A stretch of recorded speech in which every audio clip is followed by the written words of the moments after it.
Hello everyone, সকাল সকাল আমরা রেডি হয়ে নিচ্ছি। আমার স্নান ধান কমপ্লিট, মারও কমপ্লিট, সবারই কমপ্লিট। এদিকে বাবা পুজো দিয়ে আসলে আমরা লাগেজপাতি নিয়ে বেরিয়ে গেলাম। মোটামুটি 4:30টায় আমাদের বাস। তো তার আগে আমাদের যেতে হবে। তো একটাও টোটো নেই, গোটা রাস্তা ফাঁকা। তো আমরা এক একজনে এক একটা লাগেজ নিয়ে হাঁটতে লাগলাম যে কত দূর যেতে পারি আর কি। শেষমেশ একটা টোটো পেলাম। তো এখন আমরা যাচ্ছি বাস স্ট্যান্ডে ভোরবেলাতেই। আর এদিকে পুতুলির কানে হাওয়া লাগছিল জন্য বাবা একটু ওনাদের ঢেকে দিচ্ছিল, বাবা মা দুজনেই। তো তারপরে আমরা গেলাম সেই বাস স্ট্যান্ডে। আর একটু একটু ভোর হয়ে গেছে, তখন দিনের আলোটাও ফুটেছে।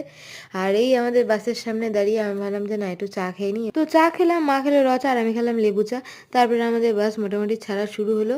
এরপর আমাদের জার্নি শুরু হলো, প্রায় 3 থেকে 4 ঘন্টার জার্নি। প্রথম প্রথম তো ভালোই লাগছিল, কিন্তু তারপরে যা ঘুম পেয়েছে, টানা 3-4 ঘন্টা ঘুমিয়েছি।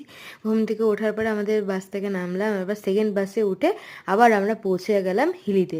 তো পরের ব্লগে দেখতে থাকো আর সাবস্ক্রাইব করতে কিন্তু একদম ভুলো না।